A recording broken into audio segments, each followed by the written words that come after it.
Ayat begini dan terjemahnya pasti begini. Fa'ainama tuwallu fasamma wajhullah. Kamu menghadap mana saja, di arah manapun, di sana ada ridhonya. Itu kalau hanya pakai terjemah, tentu menjadikan kita sholat bisa menghadap ke timur, ke barat, ke utara, dan ke apa? Selatan. Saya cerita sedikit tentang asbabun nuzul. Memang tema sekarang tentang asbabun nuzul. Dulu Rasulullah SAW ketika di Mekah itu sholat menghadap Ka'bah. Tapi setelah pindah di Madinah, di mana Madinah itu ada komunitas Yahudi dan Nasrani, Rasulullah itu menghadap ke Baitul Maqdis. Kira-kira 16 bulan, 16 sampai 17 bulan. Semua riwayat itu kisarannya hanya 16 sampai berapa? 17 bulan. Sehingga orang Yahudi itu bilang begini, Muhammad ini baiklah, meskipun dia membawa agama baru, tapi kiblatnya masih ikut kita, masih baik kan? Setelah 16 bulan, Nabi diperintahkan Allah untuk menghadap ke Ka'bah. Awal liwajaka syatrul masjidil haram. Maka orang Yahudi itu berontak. Berontaknya adalah kiblat mereka ditinggalkan. Cara berpikir orang Yahudi itu kiblat mereka ditinggal. Sehingga mereka bilang mawallahum an qiblatihim allati kanu 'alaiha. Apa yang menjadikan umat Islam berpaling dari kiblat Baitul Maqdis. Kemudian mereka provokatif betul. Ini perlu diperjelas. Provokatif. Bilang begini, "Inna Muhammadan tahayyara fi din." Muhammad ini bingung dalam beragama. Sehingga habis ngomong A ngomong B, habis kiblat Ka'bah, kiblat Baitul. Sehingga dalam banyak tarikh disebutkan peristiwa kiblat itu terbanyak melahirkan orang murtad, orang yang keluar dari Islam gara-gara provokasi orang Yahudi. Muhammad tahayyara fi dini. Muhammad itu bingung dalam menentukan pilihan apa? Beragama. Kemudian walhasil singkat cerita akhirnya Nabi itu madhep Ka'bah. Apa yang terjadi mukjizat itu adalah bahwa agama ini agama yang mewakili semua agama sebelumnya yang masih orisinil. Yaitu Nabi akhirnya berargumentasi Ka'bah adalah kiblat yang asli, yang lebih tua. Terus mereka tanya, buktinya apa? Dijawab oleh Quran, fihi ayatum bayyinatum maqamu apa? Ibrahim. Ka'bah bukti tertua adalah di situ ada makam Ibrahim. Makam itu jejak kaki. Ya kalau bahasa Indonesia makam itu kuburan, kalau dalam bahasa Arab maqam itu jejak apa? Jejak. Sehingga diketahui oleh sejarah dibuktikan di situ ada jejak kaki siapa? Nabi Ibrahim. Sementara nisbatnya Baitul Maqdis itu adalah kepada Nabi Musa dan Nabi Harun. Yang ini adalah turunan dari Nabi siapa? Ibrahim. Hikmahnya apa? Begini, sebagai bukti bahwa Baitul Maqdis pernah menjadi poros Islam atau poros Tauhid, maka Nabi Muhammad pernah disuruh menghadap ke Baitul Maqdis. Buat inget-ingetan kalau ini pernah menjadi poros apa tahu? Tapi tetap tua-tuaan masih tua apa? Ka'bah. Kenapa tua Ka'bah tadi? Karena Ibrahim adalah Abul Anbiya, bapak dari para, dan di situ ada jejak kakinya. Fihi ayatum bayyinatum maqam. Bukti itu belum cukup, dibuktikan lagi bahwa Ismail kecil itu hidupnya di Ka'bah. Kita tahu sa'i baina Safa wal Marwah adalah karena Siti Hajar sedang mencari apa? Jadi ada bukti sekian, bukti empirik bahwa Ibrahim itu kiblatnya itu Ka'bah, bukan Baitul. Sehingga ada kata-kata fihi ayatum bayyinatum maqamu. Nah, tanpa ngerti asbabun nuzul, kamu akan mengartikan fa'inama tuwallu fasamma wajhullah itu salah. Karena di situ kamu menghadap mana saja, maka di situ ada ridhonya. Maka para ulama memberi catatan, maksudnya begini, kamu menghadap kemana saja, asal itu yang diperintahkan Allah, maka di situ ada ridhonya. Harus seperti itu maknanya, disesuaikan dengan konteks asbabun. Tanpa seperti itu tidak bisa. Dan masih banyak lagi kepentingan tentang asbabun. Jadi problem sekarang adalah banyak mufassir yang hanya mengartikan dari terjemah. Itu bahaya sekali. Jika ada orang yang menikah secara mut'ah, itu kan mirip kayak transaksi zina.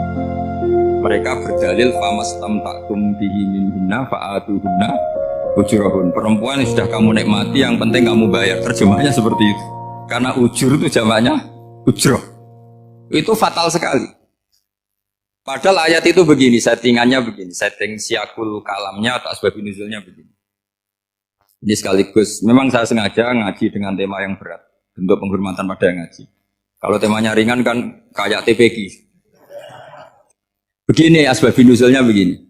Wal muhsanatu minan nisa yang awal juz 5 itu, ya kita santai aja. Yang awal juz 5 itu sebetulnya maktuf, diatafkan pada ayat hurrimat alaikum ummahatukum wa banatukum wa akhwatukum wa ammatukum wa kholatukum wa banatul akhi wa banatul ukhti. Jadi perempuan yang haram dinikah itu ada 7. Yang faktor nasab, yaitu siapa? Ibu, putri, saudara putri, bulik dari bapak, amah itu bulik dari bapak, kholah itu bulik dari ibu, keponakan dari saudara lelaki, keponakan dari saudara perempuan. Ini disebut haram karena nasab gen. Kalau orang Jawa bilang hanya 4 karena ngitungnya bule baik dari bapak maupun ibu. Kalau orang Jawa bilang kan bule terus keponakan dihitung 1. Padahal ada keponakan dari saudara lelaki, ada keponakan dari saudara apa? Perempuan. Wabanatul akhi wabanatul ukhti. Terus kedua haram karena rodok. Kita tahu dalam hukum Islam rodok adalah sama dengan nasab. Jadi ibu yang pernah menyusui kamu berarti jadi ibu kamu. Dan saudara sepenyusuan berarti menjadi saudara kamu. Ini disebut wa ummahatukumul lati arda'nakum wa akhwatukum minar radha'. Terus ketiga haram karena musaharah, karena besanan. Jadi pagi ini misalnya saya nikah dengan Sri, bilang qabiltu nikaha wa taswijaha bil marhum madkur. Setelah nikah dengan Sri ini otomatis ibunya dia menjadi mertua. Otomatis haram saya apa? Nikah. Ini namanya haram karena musaharah. Atau kamu punya anak Zaid. Zaid pagi ini akad dengan Sri. Berarti Sri adalah menantu Anda. Otomatis haram bagi Anda. Itu namanya haram karena musaharah, karena bisanan. Itu yang disebut waroba haram-haram itu kan saat terus itu wa ummahatu nisaikum.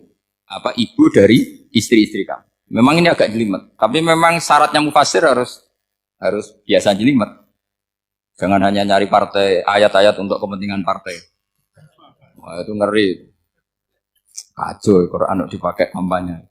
Terus, itu berarti sudah 3 kan? Haram karena nasab, karena rodok, haram karena musuh.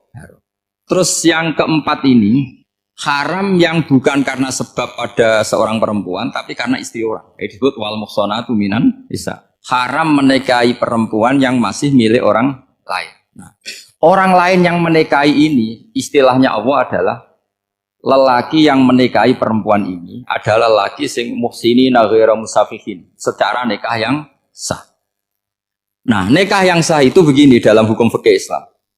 Saya nikah dengan Sri, kalau hanya akad, itu saya wajib bayar mahar hanya separuh. Jadi kalau saya janji bayar 1 miliar, berarti wajib bayar berapa? 500 juta. Kalau janjinya 100 juta hanya bayar 50 juta. Itu yang wajib bil akdi. Nanti wajib sepenuhnya nunggu bil jima. Kalau sudah hubungan intim baru wajib 100%.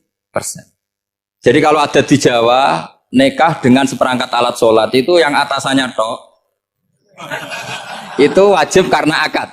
Nanti bawahnya nunggu setelah hubungan apa? Intim. Nah, ini hukum Quran bukan hukum saya.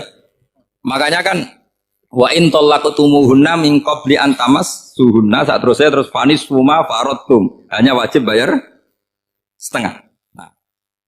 Nah, perempuan yang sudah diajak hubungan intim itu kata Allah fa'atuhunna ujurahun, maka wajib kamu bayar Jadi ayat itu tentang perempuan yang sudah dinikah, kita harus bayar berapa? Harus bayar penuh. Ini penting saya utarakan. Nah, problem kita sebagai orang Indonesia ini juga problem Pak On, problem semua kiai. Mahar di Indonesia itu nggak bisa dibahas di Quran karena keterlaluan, kecilnya itu keterlaluan. Saya ini kan kiai, sering ngakatkan itu sampai bosan, seperangkat alat sholat itu ngawur sekali. Ini mbak-mbak harus nggak mau gitu. Saya provokasi minimal itu ya berapa? 100 juta berapa? Pantasnya berapa? Pantasnya berapa? 10 gram itu berapa nilainya? Kan 1 gram 500.000 baru 5 kali ya sudah mendingan itu 10 gram. Quran itu bayangannya gini sambil latihan, yang hafal-hafal biar latihan. Jangan dapat beasiswa karena hafal tapi nggak jelas juntrungannya. Quran tuh bayangannya gini, ini nggak mungkin Quran ini bisa dibaca di Jawa. Wa in aradtum istibdala zaujin makana zauji wa ataitum ihdahunna qintaran fala ta'khudhu minhu syai'a. Jika kamu nikah sama seorang perempuan, kemudian kamu cerai, maka mahar yang sudah kamu berikan jangan ambil lagi. Karena mahar di Arab itu mahal 100 juta, kadang mobil Alphard, kadang GMC. Sehingga setelah menceraikan tuh kebayang menarik. Kok enak, dulu saya memberikan itu kan karena dapat servisnya, sekarang sudah saya cerai, saya tarik. Kalau mahar di Indonesia kan seperangkat alat sholat. Jadi gak kebayang ada kalimat fala ta'khudhu minhu syai'a, jangan ambil lagi. Kebayang ngambil aja enggak? Apalagi kalau nikahnya sudah 2 tahun kan sudah lusuh, sudah. Tapi kalau di Arab itu kebayang karena mahal. Makanya orang Arab suka nikah orang Indonesia karena murah. Jadi bahasa kintoron tuh harta yang nggak ternilai. Wa ataitum ihdahunna kintoron. Yang nggak ternilai, mahal betul. Itu pernah saya hitung, ada yang mahar itu 400 juta, ya sekira segitu. Nah makanya setelah dicerai Allah memperingatkan setelah kamu kasihkan ya jangan minta lagi. Kenapa kepikiran minta? Karena jumlahnya besar. Kalau di Indonesia kepikiran nggak minta, nggak kepikiran, saking kecilnya. Seperangkat alat sholat kadang 1 juta. 1 juta itu setelah hubungan intim, sebelumnya yang wajib hanya 500. Itu kan nggak kebayang. Makanya susah ngartikan Quran di Indonesia, kadang susah karena kadang terlalu. Itu pernah Sayyidina Umar radhiyallahu anhu pernah bilang begini, wahai para perempuan, mahar itu jangan mahal-mahal, kasihan para lelaki. Itu ada perempuan alimah ya, orangnya alim betul. Itu usul langsung gini, ya Amirul Mukminin, laisa dzalika laka ya Amirul Mukminin. Waqad qala ta'ala wa ataitum ihdahunna qintaran. Kamu hanya seorang Amirul Mukminin, tidak berhak bikin aturan pembatasan mahar. Allah saja tidak batasi. Kenapa kamu batasi? Sehingga dulu yang namanya nikahnya Sulaiman Agung atau Jamaluddin siapa Ratu Agung, kalau hadiah ya sampai tas mahal itu. Ini kan dari bahasa Arab mumtaz mahal. Mumtaz itu istimewa, mahal itu tempat. Dia punya istri yang sangat dicintai, dikasih hadiah mumtaz mahal. Terus ilat Jawa jadi apa? Tas mahal. Itu sama Mujid Ulil Albab kalah. Itu kalau cerai kan kepikiran minta lagi. Dikasihkan yang baru. Tapi kalau di Indonesia tidak mungkin karena apa tadi? Seperangkat alat sholat. Begitu nyari yang murah lagi. Yang bagus kitanya, bungkusnya yang bagus. Maka nggak mungkin kita maknani Quran tanpa mengenal yang bernama asbabin. Karena makna ayat itu bisa kacau kalau kita tidak tahu asbabin. Yaitu kayak tadi makna fa'ina ma tuwallu fasamma wajibwa. Itu maknanya kan kamu menghadap mana saja, boleh saja di sana ada ridhonya Allah. Berarti kan bisa ke timur, ke selatan, ke utara, ke barat. Itu bahaya betul. Sehingga kata ulama harus mengkaji asbabin supaya porsi ayat ini sampai semana jauhnya itu kita tahu. Tanpa tahu itu tidak bisa. Begitu juga menyangkut kiblat. Sekarang saya tanya, kemarin kan ramai dulu di Kemenak, kiblat semuanya diukur dengan GPS, terus beberapa masjid dikomentari salah. Karena diukur pakai apa? GPS. Kalau dalam bahasa falak disebut yauma rasdil kiblat. Memang bisa diilmoni. Tapi pertanyaannya begini, dari awal Allah ngendikan fawalli wajhaka syatral masjidil haram. Kamu yang penting sholat itu menghadap masjid. Masjid itu ya bangunan. Sehingga kata Ibnu Abbas yang diriwayatkan banyak ulama mengatakan al-Ka'bah kiblatun li ahlil masjid wal masjid kiblatun li ahlil haram wal haram kiblatun li ahlil masyriq wal maghrib. Jadi kalau orang di dalam masjid, kiblatnya harus Ka'bah. Di luar masjid, kiblatnya asal bangunan Masjid Haram. Tapi di luar sini, kayak di Indonesia, boleh semua tanah. Kenapa begitu? Kata Ibnu Abbas, karena Quran turun bilisanin Arabiyyin mubin. Jadi kalau orang Jogja kalau mau ke Jakarta, arahnya kemana? Barat. Itu sebetulnya ketika Anda ke barat itu persis Jakarta, apa bisa saja pasnya itu Pangandaran. Tapi orang itu akan bilang kalau ke barat ya ke Jakarta. Meskipun presisi Anda tepatnya di Pangandaran.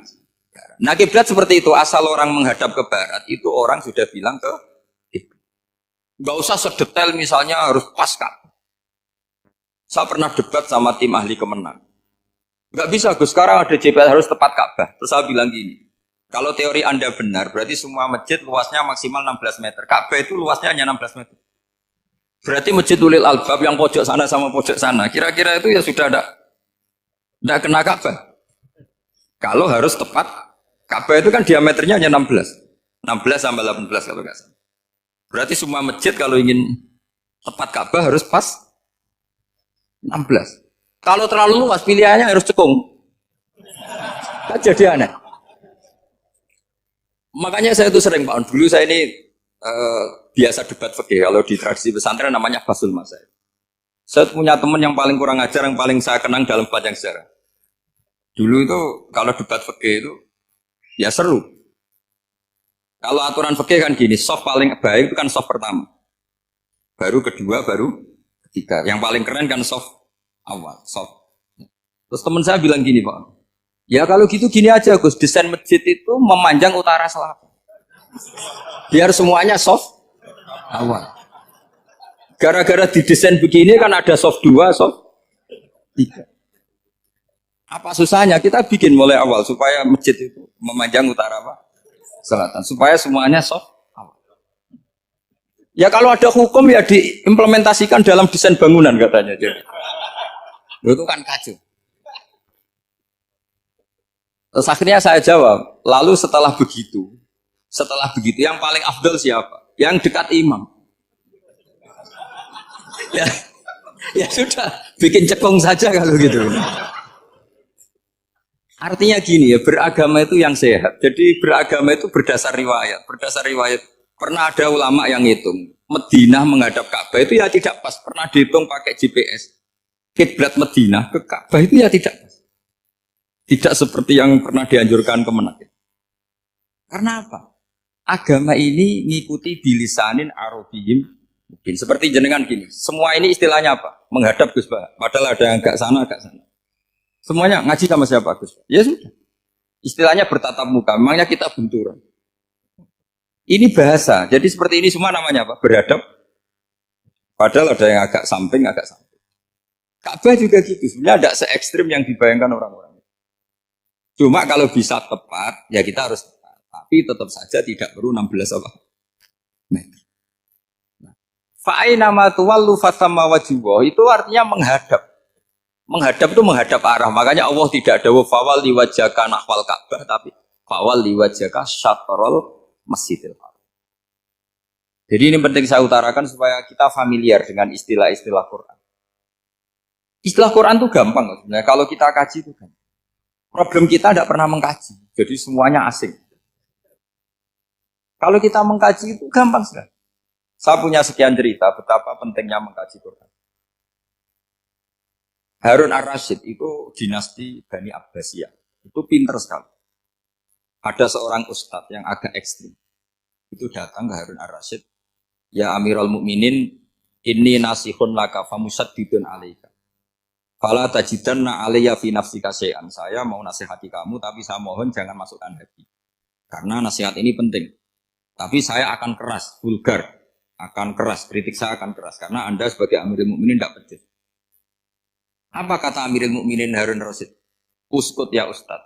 Sebagian riwayat uskut ya jahil. Kamu itu Ustaz bodoh, tidak usah banyak omong. Terus ditanya, kenapa saya bodoh? Terus dibacakan ayat faqula lahu qaulal layyina la'allahu yatadzakkaru aw yakhsha. Inna wa ta'ala qad arsala man huwa khairun minka ila man huwa syarrun minni. Wa ma'a dzalika qala ta'ala faqula lahu qaulal layyina. Allah pernah menugaskan seorang yang lebih baik ketimbang kamu, yaitu Musa dan Harun. Musa dan Harun adalah seorang nabi. Kepada orang yang lebih buruk ketimbang saya, yaitu Fir'aun. Itu saja etikanya faqula lahu qaulal lain. Kamu kalau ngomong yang halus, yang baik, yang berperadaban, kok kamu sama saya mau kasar? Akhirnya ustadznya ternyata pinter kamu, yes pinter aku. Jadi semudah itu. Allah itu menugaskan orang yang lebih baik ketimbang kamu, yaitu Nabi Musa. Kepada orang yang lebih buruk ketimbang saya, yaitu Fir'aun. Itu saja ada etikanya. Kok kamu sama saya mau tambah etika? Mau main kasar hanya karena kamu merasa nasihat Anda benar? Jadi gampang sekali memahami Quran. Tapi lagi-lagi memang bagi ahlinya. Tapi ini saya bantu supaya sampean jadi ahli apa? Quran. Meskipun ngajinya sebulan sekali. Sudah sebulan sekali tidak punya kitabnya. Sudah. Jadi ulama dulu kalau belajar Quran itu gampang. Saya berkali-kali cerita. Yang kitab saya baca di rektorat namanya Sajaratul Ma'arif. Itu kalau cerita bikin judul itu enak sekali. Babuna fil ibad bikullil bilad. Bab seseorang di mana saja hidupnya harus bermanfaat. Terus dalilnya itu hanya mengutip makalahnya Nabi Isa wa ja'alani mubarakan ainama kuntu. Ciri utama seorang nabi apa? Saya di mana-mana adanya berkahi orang lain. Jadi berkah bagi orang lain. Maksudnya tidak jadi problem bagi orang lain. Artinya kamu hidup entah di Jogja seperti Pak Ono orang Jember, saya orang Rembang. Hidup di Jogja ya manfaat, di Jember ya manfaat, di mana-mana. Saya pernah di Korea seminggu ya manfaat. Saudara kita TKI yang di Korea ya manfaat di sana bikin masjid, bikin apa. Karena ngendikane Allah menceritakan Nabi Isa siapa? Wa ja'alani mubarakan ainama kuntu. Saya adalah orang yang di mana-mana berkah. Artinya manusia eksistensinya harus seperti itu, hidup di mana saja. Gampang sekali memahami. Pernah Imam Syafi'i ditanya, Kalau kamu nggak kehilangan air atau nggak ada air di satu daerah, cari-cari dulu sampai nggak ketemu. Setelah nggak ketemu air, baru kamu boleh tayam. Imam Syafi'i ditanya, apa dalilnya harus mencari dulu? Kalau nggak ada air ya langsung tayamum saja. Kenapa harus nyari-nyari dulu? Jawabnya Imam Syafi'i itu gampang sekali. Qala ta'ala falam tajidu ma'an. Kemudian kamu tidak menemukan air. Di mana-mana tidak menemukan setelah mencari. Kalau belum mencari namanya tidak tahu. Kan ayatnya kan falam tajidu ma'an. Kemudian kamu tidak menemukan air. Tidak menemukan tuh nyari dulu apa langsung ambil sikap? Nyari dulu baru kesimpulannya tidak ketemu. Kalau belum pernah nyari namanya tidak tahu. Segampang itu ulama dulu memahami Quran karena konstruksinya utuh. Yaitu mereka tahu betul bahwa Quran itu bilisanin Arabiyim. Ketika Futuhat Syam. Syam dulu itu dikuasai tentara Romawi. Era Sayyidina Umar Futuhat. Yerusalem dikuasai tentara Islam. Itu awal Sayyidina siapa? Umar radhiyallahu anhu. Ketika Futuhat mau ada pesta besar-besaran. Tapi Umar menolak. Ketika menolak, kenapa Anda menolak? Beliau hanya membaca ayat Inna Allaha ta'ala ayyara qauman faqala adhabtum thayyibatikum fi hayatikumud dunya. Allah itu mengkritik satu komunitas kaum yang zaman di dunia menghabiskan semua kenikmatan. Maka kita tidak perlu syukuran besar-besaran. Jangan-jangan jatah kita di akhirat kita habiskan di dunia. Itu adhabtum thayyibatikum fi hayatikumud. Semudah itu. Semudah itu ulama. Rasulullah pernah dahar, pernah makan. Makan karena 3 hari gak makan, cara di Indonesia gak makan nasi, gak makan daging, sudah lama sekali. 3 hari Nabi hanya makan kurma dan air putih. Pernah Nabi gak makan roti sampai 3 hari. Kalau Indonesia mungkin gak makan nasi. Di hari ketiga, ada sahabat yang berbaik hati, Nabi disembelihkan kambing, dipotongkan kambing, Nabi disuruh dahar. Itu baru dahar setengah piring, Nabi berhenti. Ketika ditanya, setengah piring itu kan sudah kuat. Untuk sholat, untuk apa sudah kuat. Ditanya, ya Rasulullah kenapa berhenti? Bukankah engkau tidak makan ini 3 hari? Nabi menjawab, walatus alumna yauma idzin anin naim. Semua nikmat yang saya rasakan nanti ada pertanggungjawabannya. Makanya saya ada ingin banyak-banyak. Wah itu kalau diterapkan di sini enggak populer. Makanya saya tahu gayanya ngaji Quran itu enggak siap dengan konsep-konsep Quran ini. Jadi segampang itu orang dulu. Nah karena apa ya itu tadi? Mereka tahu asbabun nuzul. Quran itu diturunkan dalam konteks apa? Lafat ini arahnya kayak apa? Mutlak muqayyadnya kayak apa? Muhkam mutasabihnya kayak apa? Nasah mansuhnya kayak apa? Nah sedikit saya cerita ini mungkin contoh terakhir supaya agak lama-lama. Nanti bingung kalau lama. Yang bingung ya saya. Bingung cara memahamkan. Jadi kalau guru itu kan bingung cara memahamkan. Kalau murid bingung cara memahami. Nggak tahu tingkat kebingungannya sama. Kalau guru itu bingung cara memahamkan. Kalau murid bingung cara. Jadi ini pertemuan 2 kelompok bingung. Yang satu bingung cara memahamkan, yang satu bingung cara. Kalau orang ekstremis bingung cara merusak suasana. Nah, itu nggak benar itu. Ada loh. Rasulullah itu nabi. Itu paling pusing yang ngadepi orang-orang yang ekstrim. Karena apa? Cara berpikir itu lompatannya itu nggak tertib. Jadi Nabi itu cara berpikir itu kecerdasan nubuah. Sementara orang ekstrim cara berpikir itu kecerdasan nafsu. Bukan kecerdasan manusia. Kalau manusia masih baik nafsu. Misalnya begini, kalau dalam tradisi nubuah itu. Saya dengan Pak Anu berteman lama. Mulai tahun 2000 berapa. Itu kalau Pak Anu bertamu ke saya, harusnya tidak usah tak kasih makan. Karena sudah dekat. Tapi kalau kenalan baru itu dikasih makan, disangoni. Jadi Nabi itu perilakunya agak unik. Akhirnya ada orang yang cara berpikir itu dangkal. Ya Rasulullah ini tidak fair. Yang iman lama tidak diservis, yang iman baru diservis. Cara berpikir Nabi begini, orang Ansor itu kan sering memberi Nabi. Perjuangannya Nabi ditopang orang apa? Ansor. Donatur lah, kira-kira orang Ansor itu donatur. Donatur itu keren. Karena donatur itu artinya al-yadul ulya khairum minal yadis. Sehingga ketika Nabi sudah menguasai negara, menguasai Mekah Madinah, sudah futuhat. Itu orang Ansor tetap nggak diservis. Yang diservis Nabi itu orang-orang baru masuk Islam, disebut wal mu'allafati qulubuhum atau Islam mu'allaf. Ada 1-2 orang yang protes, tentu yang nggak pinter. Bukan protes pasti tidak pinter. Wong iskal-iskalnya sendiri, otaknya nggak sampai-sampainya sendiri, orang lain disuruh jawab. Makanya di sini tidak ada tanya jawab. Nanti iskal-iskal kamu sendiri, bingung-bingung kamu sendiri, saya disuruh jawab. Berarti Gus Pak nggak mau ditanya, ya memang nggak mau karena tadi jawab sendiri aja. Nanti pinter sendiri, kapan-kapan pinter sendiri. Akhirnya tanya begini, cara tanya gini, ya Rasulullah, ini nggak fair. Orang sudah Islam lama setelah negara terbuka milik Anda, setelah kita menang, setelah kita menguasai negara, enggak kamu servis. Sementara yang baru Islam kamu, Nabi itu bertanya senyum-senyum, rileks saja. Lama-lama tambah ekstrim pertanyaan. Kata Umar, ya Rasulullah saya beri izin untuk membunuh orang ini. Umar itu pikirannya karena mangkel lo Nabi. Nabi jangan. Kalau kamu bunuh, nanti apa kata orang banyak? Inna Muhammad dan yaktulu ashabah. Dikira Muhammad membunuh sahabatnya sendiri. Nabi masih mendengar. Komplainnya masih dengar. Lama-lama Nabi memberi penjelasan. Kamu ini orang Ansor. Kamu biasa memberi saya, memberi dana perjuangan. Memberi itu hebat. Saya tidak ingin menurunkan grade Anda. Grade sebagai pemberi, berarti kelasnya elit. Sekarang menjadi penerima. Itu tidak bagus. Itu betapa Rasul ini namanya kecerdasan nubuah. Kalau orang biasa memberi, biar memberi saja. Supaya dia tetap heroik, tetap patriotik, tetap keren. Karena mentalnya jangan sampai dari mental memberi kemudian mentalnya peminta. Jadi kalau Pak On jadi tim suksesnya Pak Jokowi dia tidak minta-minta. Kalau dulu kampanye ya kampanye saja. Biar memberi terus nggak pernah minta. Meskipun akhirnya ya gelong. Tapi Nabi dulu tidak gitu. Jadi orang Ansor itu nggak pernah diservis. Padahal jasanya kayak gitu. Supaya kelasnya tetap kelas elit, yaitu pemberi, penanggung. Nabi gak ingin orang Ansor turun grade menjadi penerima. Orang-orang yang cerdas nubuah menerima konsep Nabi seperti itu. Tanya sama Pak On, saya dadani terjemahan UI itu puluhan tahun sama Pak. Itu beliau ke kontrakan saya ke rumah beliau. Tidak pernah berharap apa. Saya sangat tertutup. Bukan apa-apa ya, kalau ingin memberi saja. Kontribusi saya pada Al-Quran. Saya tidak kepikiran mendapat.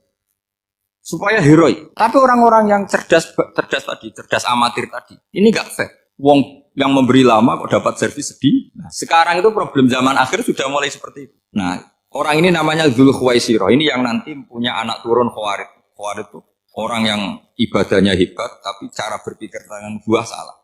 Nah, orang lagi Khawarij itu orang ibadahnya hebat, tapi cara berpikir nubuah salah. Nubuah itu unik. Nubuah itu cara berpikir tadi. Apa ya? Melihat sesuatu yang benar biar benar terus itu. Ya itu tadi, mental memberi itu ya biar memberi terus, tidak usah di-share. Maka ketika Abu Bakar jadi Khalifatul Rasulullah, itu ada sistem kepegawaian. Itu gajinya Umar yang sudah Islam lama, gajinya Abu Bakar yang sudah Islam lama.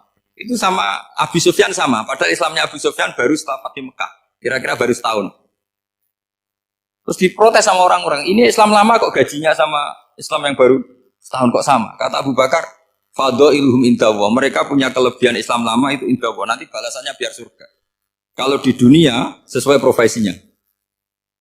Artinya profesi kalau penjaga kantor ya berapa, kalau dosen berapa, pokoknya ya sudah. Dan itu diterima oleh sahabat. Semuanya nerima konsep itu. Era Umar agak dibalik. Abu Sufyan kira-kira gajinya 1 juta, yang lainnya yang menangi Nabi mulai awal gajinya 10 juta. Ditanya, ya Umar, kenapa ini jadi rubah seperti kebijakan Abu Bakar, tidak seperti Abu Bakar? Jawabnya Umar lucu. Fawwala usawwi baina man qatala Rasulullah wa baina man qatala ma'a Rasulillah. Demi Allah saya tidak akan pernah menyamakan orang yang dulu merangi Rasulullah yaitu Abu Sufyan dengan orang yang selawase dari Rasulullah yaitu Sayyidina Ali dan sebagainya. Ini penting. Artinya ketika gajinya orang saya seperti Ali radhiyallahu anhu itu tinggi itu bukan karena lamanya Islam, tapi karena lamanya iman. Jadi mulai dulu ijtihad itu ada dan dulu dia biasa saja. Karena tadi ada kecerdasan nubuah. Saya ulang lagi, ada kecerdasan apa? Sekarang itu kecerdasan tomak atau kecerdasan nafsu. Itu kalau sampai ngaji kitab tasawuf, itu bab bakhil itu tidak ada. Menurut kitab tasawuf, medit itu tidak ada, pikir itu tidak ada. Yang ada itu tomak. Tomak itu berharap dikasih orang lain.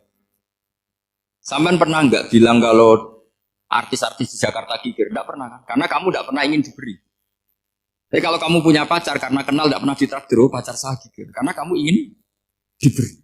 Pernah nggak kamu ngumpai orang lain kikir yang nggak kenal?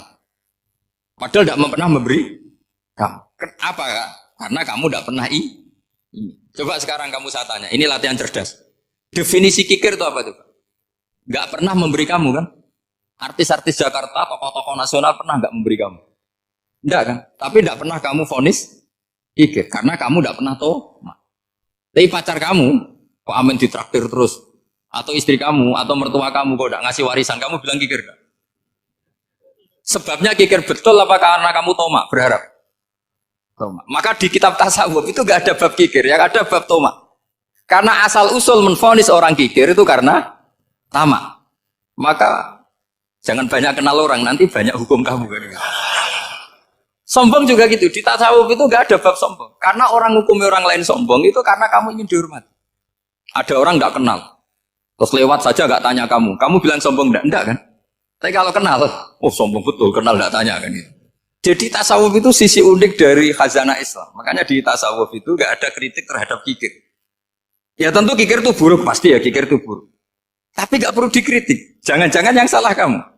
Terus ingin kenal Pak Jokowi ingin jadi menterinya, nanti kenal rektor ingin jadi pegawainya. Ketika gak diturutin bilang Pak Rektor kikir. Tapi orang lain ya kak pernah berharap, mungkin gak menvonis Pak Rektor atau Pak On ini kikir, enggak kan? Berarti vonis kikir itu status orang itu apa gak kesampaian niat kamu? Memang agak jelimet ilmu tasawuf itu, tapi itu unik, itu bagian dari khazanah apa? Islam. Makanya Rasulullah itu sering isti'adah minta perlindungan wa min toma'en fi ghairi matma'in. Ya Allah, saya tidak ingin berkeinginan yang tidak layak. Ya Pak, kamu protes negara itu karena apa? Ingin makmur, sejahtera tanpa kerja, sehingga nyalakan menteri keuangan, menteri ini. Makanya kalau guyonannya ulama tasawuf gini, tak beri bocoran. Guyonannya orang tasawuf. Begini guyonannya. Anta lam tajid min nafsi kakul lama turid. Fakai faturi tu min ghairi kakul lama turid. Kamu yang punya keinginan saja tidak bisa memenuhi apa yang kamu inginkan. Kenapa keinginan itu kamu timpakan ke orang lain untuk memenuhi kamu? Wong kamu yang punya keinginan saja tidak bisa mewujudkan. Kenapa keinginan Anda kamu timpakan, bebankan orang lain untuk memenuhi keinginan Anda? Misalnya kamu, Gus, saya ini goblok, tolong pinterkan. Wong kamu yang ini saja tidak bisa. Kok menyuruh saya? Jadi kalau tiap tasawuf itu unik. Seperti kamu mencintai istri tulen, itu ingin kan dicintai istri tulen. Kamu sendiri kan nggak bisa cinta tulen, masih pelengahan sana sini. Kamu pacaran, ingin pacar kamu setia. Ternyata kamu bikin sekian alternatif. Kalau putus ini punya ini, putus ini. Tapi kamu ingin ini setia, kan gak fair. Makanya guyonanya orang tasawuf itu, anta lam tajid min nafsi kakul lama turid, fakai faturi tu min ghairi kakul lama turid. Gampang tuh apalane, pokoknya ratrit gitu aja gampang. Jadi kamu yang punya keinginan saja tidak bisa memenuhi. Kok orang lain disuruh memenuhi. Jika orang tasawuf itu malu betul. Misalnya saya kok ingin Pak On takdim sama saya itu kurang pegawai. Kalau saya ingin ditakdimi saya menakdimi diri saya sendiri. Makanya berbahagialah orang yang ngilu tuh. Saya ganteng sendiri ya Allah. Saya kaya sendiri. Menunggu orang lain bilang kamu kaya itu repot. Menunggu orang lain bilang kamu hebat itu, ya sudah bilang aja ya Allah saya hebat, ya Allah saya ganteng, ya Allah saya cantik. Daripada menunggu orang lain bilang apa? Cantik. Jadi ilmu tasawuf itu unik. Jadi kalau fikih itu yang dikritik itu kikir. Kalau tasawuf enggak toma. Karena orang yang kamu vonis kikir itu jangan-jangan tidak kikir tapi mementingkan yang lebih penting. Misalnya ada teman yang tidak pernah naksir kamu, ternyata punya ibu sakit, uangnya dianggarkan untuk ibunya yang sakit atau anaknya sekolah atau keluarganya masih butuh biaya, ya, sehingga sama teman dia kikir. Hakikatnya kikir apa mementingkan yang penting? Tapi kamu karena gak pernah ditraktir menvonis kikir. Nah, ini pelajaran. Jadi makanya yang dianteni ilmu tasawuf itu toma, tamak. Jadi kalau dalam bahasa Indonesia bukan kikir. Karena vonis kikir itu akan disematkan orang yang tidak kesampaian hajatnya. Pokoknya bapak saya itu keluarga kiai itu ajarannya itu. Yang penting jangan berharap dari orang lain. Ini Pak On saksinya, saya dulu benahin terjemah itu nggak pernah ingin diperlakukan seperti ini. Yang ngaji aja. Karena pikirannya keluarga kiai itu sederhana. Kalau ngamal ya ngamal saja. Ngamal itu heroik. Makanya buyut-buyut kita semua ini kan pahlawan semua. Membela negara Indonesia jadi merdeka. Ya nggak pernah kebayang jadi presiden, menteri. Tapi sekarang nggak, ngamal sedikit saja harus jadi menteri. Jadi ini bahaya kalau dalam kelangsungan bernegara. Karena orang biasa transaksional. Awal negara ini dibangun berdasar heroik, bukan berdasar apa? Transaksional. Tapi sekarang orang akan membiasakan itu. Apa-apa itu transaksional. Ini tidak bagus untuk kelangsungan bernegara. Apalagi kelangsungan beragama. Sehingga seperti saya ini masih punya desa-desa binaan di Sragen, di pedalaman Papua sekalipun. Saya punya santri banyak di Papua. Itu kalau cerita itu unik-unik. Itu mau Jumatan, itu nggak ada orang 40. Sudah datang setengah 12. Itu datangnya 3 jam. Di situ mau ketemu santri 3. Akhirnya mereka tanya gini, Pak. Pertanyaannya itu, Gus, boleh nggak Jumatan orang 3? Secara fikih Syafi'i kan harus orang 4. Kemudian mereka bilang, buat sholat duhur saja. Mereka nggak mau. Wong Jumat-Jumat kok duhur. Harinya kan Jumat, masa sholatnya? Sehingga kita-kita yang jadi kiai akhirnya nyari fikul madzhabil arba. Nyari fikih madzhab 4. Ternyata Imam Malik membolehkan orang 6. Ada yang bilang 12. Yang penting keceluk jampun itu kelompok. Kalau 3 kan belum keceluk apa? Belum disebut apa? Oh. Ini penting saya utarakan supaya kita berjuang itu bukan karena selfie seperti ini. Tapi yang namanya dakwah itu menjadikan orang tidak tahu menjadi tahu. Termasuk kepada desa-desa tertinggi. Sama. Yang namanya menteri itu pembantu presiden untuk memenuhi kebutuhan rakyat banyak. Sekarang misalnya menteri pertaniannya itu hebat, cerdas. Tapi petani nggak mau nandur padi mau apa? Coba yang membantu ketahanan pangan itu para petani mau nanam padi apa karena menteri pertanian? Karena petani mau nanam. Ya sudah GR saja, kita pembantu presiden semua. Karena ikut menyumbangkan ketahanan pangan. Tapi kamu kan gak digaji, kita keren, ngamal tambah harap gaji. Ini penting. Supaya Anda itu nggak hati kecil gitu. Ikut menyumbang negara tanpa ingin dapat gaji. Keren enggak? Nah itu nubuah. Apa? Nubuah. Orang Ansor itu seperti itu. Sehingga ketika Rasulullah wafat dan ada kompetisi kepemimpinan, itu orang Ansor gak ikut. Sudah kita makmum saja, silahkan dibagi di. Saking baiknya orang Ansor. Nah, makanya saya ulang lagi ya. Kecerdasan nubuah ini yang gak difahami orang Khawarij. Orang Khawarij cara berpikir yang kerja banyak harus dapat banyak. Sementara kecerdasan nubuah enggak. Yang biasa memberi, terus memberi saja, biar derajatnya tetap al-yadul ulya. Bismillahirrahmanirrahim. Ini saya baca supaya dapat berkahnya ulama-ulama dulu. Karena ini dikarang oleh ulama yang dipakai rujukan seluruh dunia. Begini, qala Ibnu Taimiyah, ma'rifatu sababin nuzuli yu'inu ala fahmil ayat. Jadi mengenali asbabin nuzul itu membantu memahami secara benar ayat itu. Karena tadi kalau ayat itu dipotong, itu maknanya bisa kacau kayak tadi famastam ta'tum bihi minhunna fa'atuhunna ujurun. Kalau diterjemah itu kan mendukung kawin mut'ah. Kalau terjemahnya saja perempuan siapa saja yang pernah kamu nikmati, yang penting kamu bayar. Itu kan aliran sesat dan menyesatkan. Itu konteks asbabun nuzul tidak seperti itu. Perempuan yang sudah menjadi istri kamu, seorang lagi perempuan yang sudah menjadi istri kamu, jika sudah kamu hubungan intim, maka maharnya harus dibayar penuh. Tapi kalau belum hubungan intim, maharnya hanya wajib separuh. Fanisfu ma faradtum illa ayafuna aw ya'fu alladhi biyadihi uqdatun nikah. Tapi tadi kalau di Indonesia gimana Gus? Itu yang repotnya. Maharnya itu tadi mukena atasan dan apa? Bawahan. Wah kacau kalau di Indonesia. Sehingga kita bingung kalau dalam logika Arab kan gitu. Bayangannya kalau cerai, kata Allah, fala ta'khudhu minhu syai'an. Harta yang sudah kamu berikan ke istri jangan diambil. Sampai dilarang ngambil tuh karena jumlahnya banyak sehingga kepikiran ngambil. Kalau di Jawa nggak usah dilarang sudah tidak akan ngambil karena rukuhnya sudah halus. Itu susahnya baca Quran di Jawa ya. Karena dari awal maharnya terlalu apa? Kecil. Terus beliau Imam Suyuti termasuk di sini menyontohkan yang pasti salah kalau difahami yaitu tadi ayat apa itu fa'inama tuwallu fasamma wajib. Jadi beliau terus meringatkan betapa pentingnya mengenali asbabin nuzul. Karena asbabin nuzul itu gampang. Saya ulang lagi, asbabin nuzul itu gampang. Gampangnya begini ya, kan ada satu peristiwa, misalnya begini, Rasulullah itu kan mengkritik penuhanan Lata dan Uzza, berhala-berhala itu dituhankan, dikritik sama Rasulullah. Kemudian mereka begini, karena mereka biasa personifikasi Tuhan, Muhammad, kalau Tuhan itu tidak Lata Uzza, dan itu terbuat dari batu, lalu Tuhan Anda itu dari apa? Amin fiddotin audabin, lalu Tuhan Anda ini dari emas apa dari perak? Karena mereka nggak bisa membayangkan Tuhan tanpa dipersonifikasi.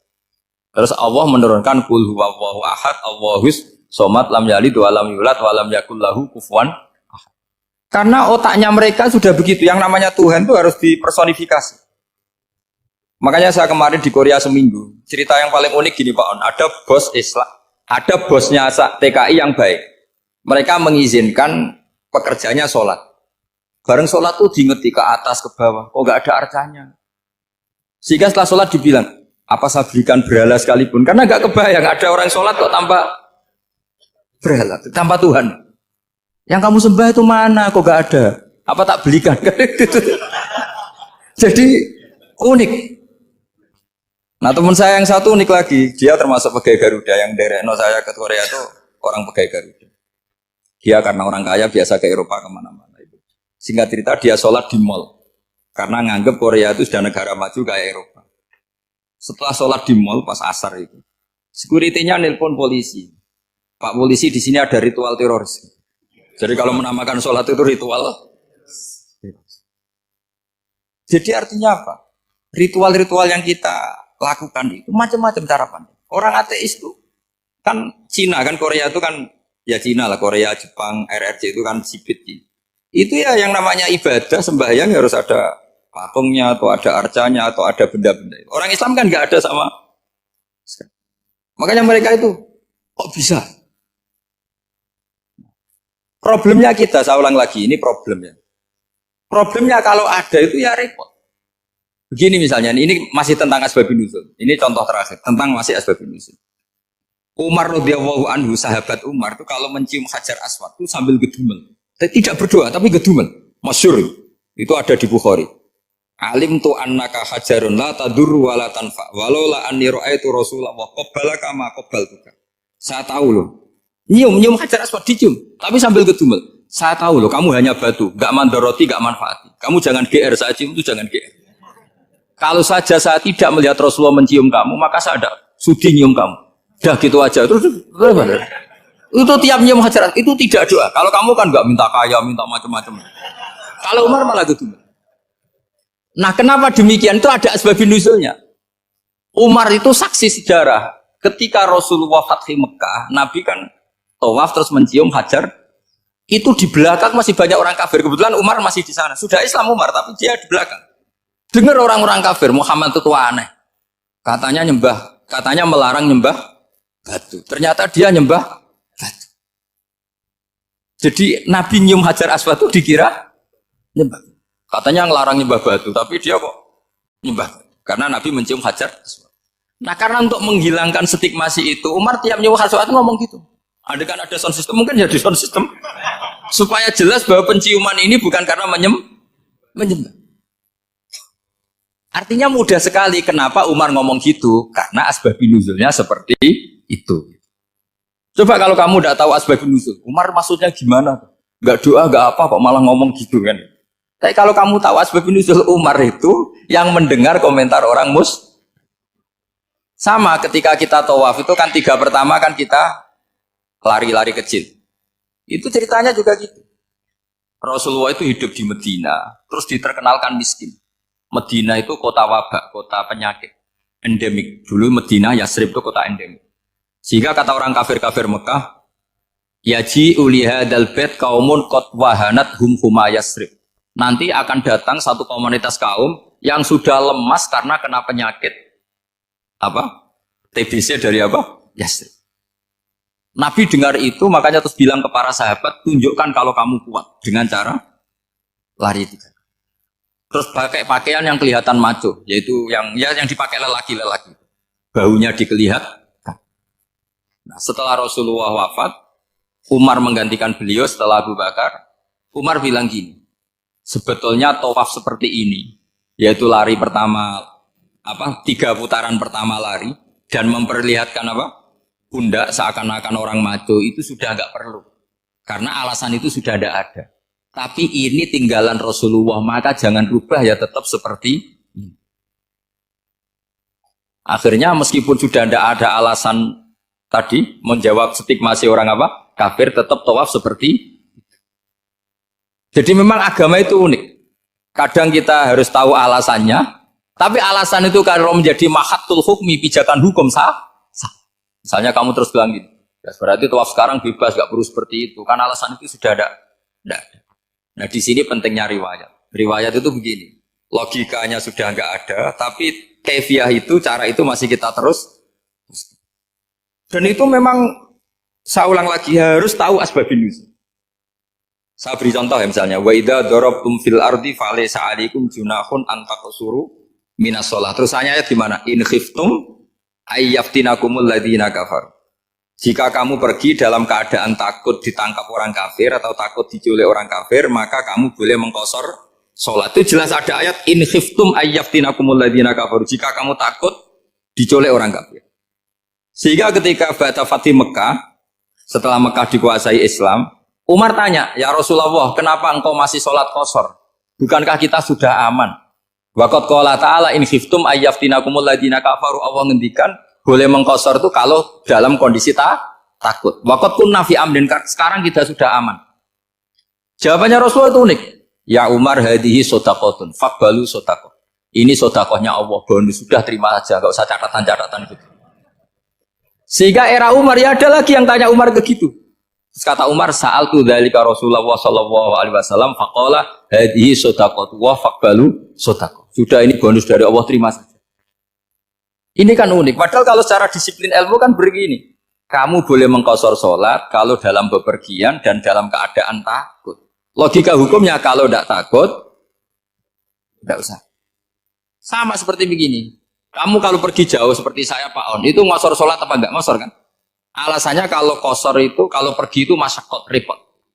Sekarang pergi kita pakai Alphard, pakai Innova, bawa uang, disupirin, itu masyakot enggak? Enggak kan? Tetap boleh jamaah enggak? Boleh. Sebenarnya kamu jamaah itu karena pengetahuan hukum apa karena enak jamaah? Kalau alasannya masyakot, kan sekarang sudah ada, enggak repot. Ya sudah pakai hadis tadi, ini hadiah, terima saja. Jadi makanya agama itu riwayat. Tapi ada saja ulama yang agak balik loh. Agak balik gini, banyak juga ulama misalnya duwe gawe, ibunya sakit terus ribet jamak sholat. Kenapa? Ribet ngurmat ibu. Makanya ada saja kiai yang duwe gawe mantu itu terus jamak sholat, tapi jangan ikuti. Tapi ada saja karena alasannya jamak itu karena apa? Ribet. Ya ada saja, tapi ya jangan ditiru. Cuma saya ini cerita analisis hukum itu memang agak-agak unik. Jadi tadi kadang Nabi itu ditanya, ya Rasulullah, kita dulu boleh jamak qasar ini kan karena in khiftum ayyaftinakumul ladzina kafaru, takut diancam orang kafir. Sekarang aman, kenapa tetap jamak? Jawabannya Nabi, ini hadiah, terima saja. Ya ada sahabat yang bantah, kenapa Nabi? Allah itu zat yang baik. Kalau sudah ngaji bonus nggak pernah ditarik lagi. Makanya Nabi kalau berdoa itu unik. Ya, siapa yang disiksa di dunia karena dosanya, fawahu akramu min ayyus sanniya uqubatahu fil akhir. Kalau ada orang salah kok di dunia sudah dikasih sanksi, Allah itu lebih mulia untuk mengulang nanti di akhirat. Akram itu Allah terlalu mulia, maksudnya orang kepikiran wis males ya selesai, tidak akan di. Kalau sampean kan enggak, masih ingin lagi. Jadi itu cara berpikir apa? Nubuah. Jadi berpikir nubuah itu beda. Ada orang pas sujud diinjek sama orang fasik, diinjek. Kemudian si yang sujud tadi, wawah la yaghfiru wa laka, demi Allah tidak akan ngampuni kamu. Itu langsung Allah memberi wahyu sama Nabi di zaman itu. Bilangin yang sejak sujud itu, dia harus minta maaf sama saya, kata Allah. Mangdzalladzi yata'alla ala fulan. Dia bersumpah bahwa Allah tidak akan memaafkan orang, itu harus diralat. Nabinya iskal, kenapa ya Allah? Yang Tuhan itu saya ini punya sifat dua, bisa menyiksa dan bisa memaafkan. Kenapa dia milih sifat saya satu tidak memaafkan? Akhirnya apa? Orang yang nginjek tadi sama Allah dikasih tobat dan jadi orang soleh. Jadi itu makanya kamu nggak boleh jadi orang ekstrim nyifati Allahnya satu. Nggak boleh, Allah tetap bisa yaghfiru liman yasha wa yu'adzibu may yasha.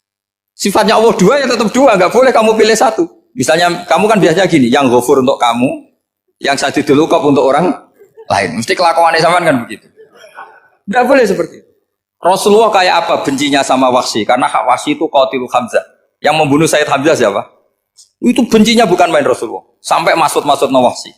Tapi sama Allah malah diturunkan ayat laisa laka minal amri syai'un aw yatuba alaihim aw yu'adzib. Muhammad, meskipun kamu kekasih saya itu tidak wilayah kamu, memaafkan atau enggak, terserah saya, kata Allah. Ternyata betul, malah Wahsy dikasih tobat. Nah sekarang enggak, orang itu nyifati Allah sama orang lain sadidul iqab, kalau sama dirinya Enggak boleh seperti itu. Allah ya sifatnya tetap. Jadi boleh kamu misalnya berdoa, ya Allah mbak yang cantik itu semoga dapat jadi istri saya. Mbaknya juga boleh berdoa. Ya Allah naudzubillah min dzalik. Jadi ini adu kekuatan. Nanti terserah nanti Allah pihak yang mana. Kayaknya pihak yang perempuan. Karena kasihan kan kalau cantik dapat orang apa? Jelek.